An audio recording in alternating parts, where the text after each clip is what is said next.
Hi friends, coffee with a killer అనే Telugu movie ఆహా ఓటీటీలో స్ట్రీమింగ్ అవుతుంది. ఈ మూవీ డైరెక్టర్ వచ్చి ఆర్పి పట్నాయక్ అన్నమాట.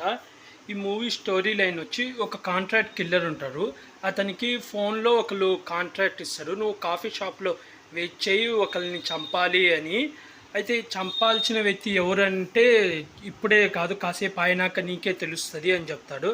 అసలు ఆ కాంట్రాక్ట్ కిల్లర్కి కాంట్రాక్ట్ ఇచ్చింది ఎవరు, అసలు అతన్ని ఎవరిని చంపాలనుకున్నాడు, చివరికి ఏం జరిగింది అనేదే మిగిలిన స్టోరీ.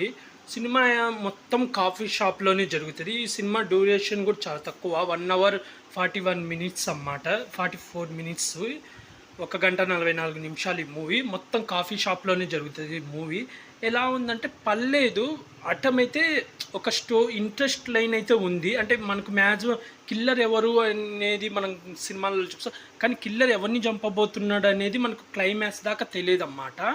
ఆ సస్పెన్స్ అయితే బాగా మెయింటైన్ చేశారు. కాకపోతే 1 hour మొత్తం సోది ఉంటుంది. అంటే ఒక ముగ్గురేమో, ఇప్పుడు రవిబాబు, శ్రీనివాస్ రెడ్డి, గీతాంజలిలో శ్రీనివాస్ రెడ్డిలో అతను వాళ్ళేమో సినిమా స్టోరీకి అని చెప్పి కాఫీ షాప్కి వస్తారు. మళ్ళీ ఒక లవ్ జంట కూర్చొని ఉంటుంది, మళ్ళీ ఒకళ్ళు జాతకం చెప్పి ఇచ్చుకోవడానికి ఒకళ్ళు ఉంటారు, ఇద్దరు ఉంటారు. అలాగే ఒకళ్ళు ల్యాండ్ మాఫియా అని, ల్యాండ్ వాళ్ళ పేరు మీద రాయమని ఒకరిని బ్లాక్మెయిల్ చేస్తూ కాఫీ షాప్లో. మళ్ళీ ఒకళ్ళు అవాలా నడుపుతుంటారు, ఆ అవాలా నడిపే వాళ్ళని పట్టుకోవడానికి ఒక పోలీస్ ఆఫీసర్ మఫ్తీలో రావడం. అలాగే ఆ కాఫీ మేనేజర్కి అఫేర్ ఉంటుందన్నమాట.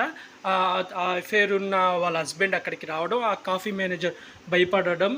అలాగే ఆ కాఫీ షాప్లో లోపల కుక్ చేసే పర్సన్తో కొంచెం కామెడీ ట్రై చేయడం, అలాగే ఈ శ్రీనివాస్ రెడ్డితో కామెడీ ట్రై చేయడం.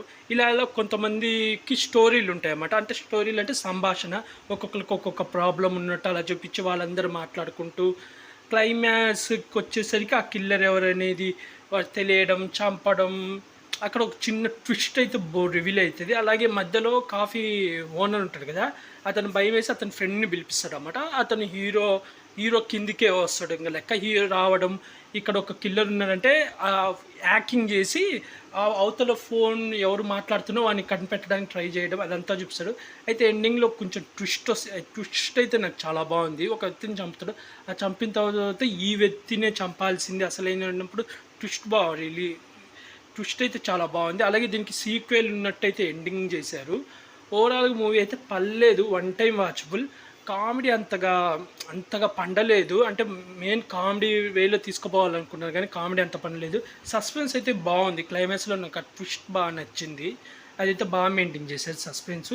కాదు కొన్ని ఇన్లాజికల్గా ఉంటాయి. అంటే ఏదో వైఫై ద్వారా అవతల వ్యక్తిని పట్టుకోవడం అనేది కొంచెం ఇన్లాజికల్గా ఉంది. అంటే ఇప్పుడు మొబైల్ నెంబర్ ఉంటే అది ట్రాక్ చేసి పట్టుకోవచ్చు, కానీ వైఫై వాడకం ద్వారా అవతల వ్యక్తిని పట్టుకునేది అది కొంచెం క్లారిటీగా చూపించలేదు. ఓవరాల్ మూవీ అయితే 1 time వాచబుల్, ఓటీటీఏ కాబట్టి చూడొచ్చు. కామెడీ జోక్ల అందరు యాక్టింగ్ అయితే బాగా చేశారు, కానీ అంతగా కామెడీ పండలేదు, అంతగా నవ్వు రాలేదు.